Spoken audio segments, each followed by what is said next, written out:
यदि मेरा कर्म गलत नहीं है तो विश्व ब्रह्मांड में किसी की ताकत नहीं है कि वो हमको दंड दे सके, क्योंकि सबका शासन करता भगवान है, ईश्वर है।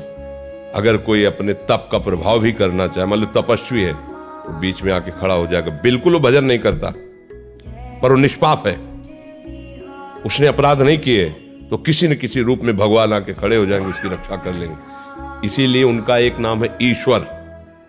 संपूर्ण जीवों का शासन उनके हाथ में है और सब जगह विराजमान है। यार मैंने तो भगवान को पुकारा ही नहीं, लेकिन मेरा सब काम बन गया। ऐसा फंस रहा था, ऐसा गिरने वाला था कि मर जाते, ये लोग फंसा लेते। ऐसा कौन बचाया? तुम्हारे अच्छे कर्म, तुम्हारे अच्छे कर्म है, बुरे कर्म नहीं।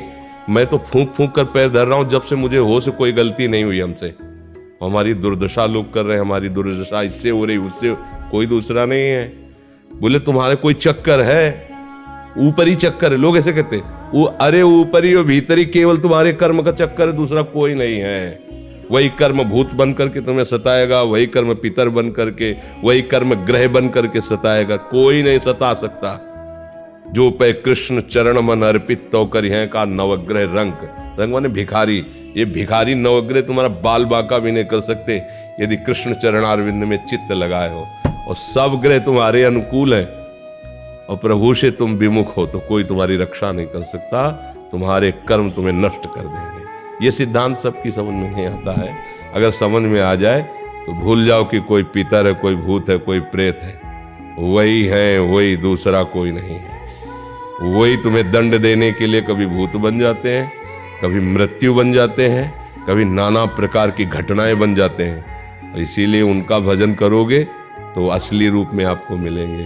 प्रेमानंद, महान सौंदर्य समुद्र, करुणा समुद्र। वही नहीं कहते, जो विमुख है, अधर्म आचरण करता है, उसके लिए मैं काल रूप भयंकर हूं। भगवान ही कह रहे, मैं उसके लिए भयंकर रूप हूं। देखो, भगवान का ही एकमात्र स्वतंत्र साम्राज्य है। वही बनने वाले, वही बनाने वाले हैं।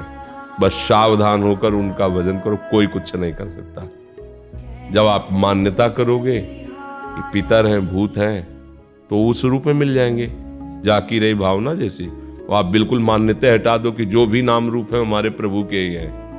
हाँ, जो हमसे गलती हुई वो हम गलत हैं, हमसे पाप हुआ, हमसे अपराध हुआ, पर स्वामी हे नाथ आप कृपा करके क्षमा करो। कोई कुछ सता नहीं। देखो, किसी का अटैक जो होता है ना, हमारे तन पर होता है, हमारे मन पर होता है। देखो ना, मतलब कोई एक्सीडेंट हुआ तो तन पर हुआ। कोई ऊपरी चक्कर जिसे कहा जाता है वो मन पर होता है। भूतावेश, कोई भी आवेश मन पर। तो ये तन मन जब तक तुम अहंकार में हो तभी तक पीड़ा दे सकते हैं। अगर भगवान को समर्पित कर दिए, अब किसी की ताकत है? भगवान के समर्पित तन और मन को कोई घसीट कर ले जाए, ऐसा हो सकता? इतना वीर कोई पैदा हुआ है क्या? बस एक बात समझ लो, भगवान के आश्रित हो जाओ। भगवान ने गीता जी में कहा, पितरों को पूजने वाले पितर लोग को जाते हैं, भूतों को पूजने वाले भूतों को प्राप्त होते हैं, और मेरा भजन करने वाले मेरे को प्राप्त होते हैं। वही पितर बने, वही भूत बने, आप जिस भावना से उनको भजोगे वैसे ही आपको मिल जाएंगे। वही सब अपना विस्तार किए हुए हैं। ये बात समझ में आ जाएगी तो फिर बात, कोई परेशानी नहीं है। कोई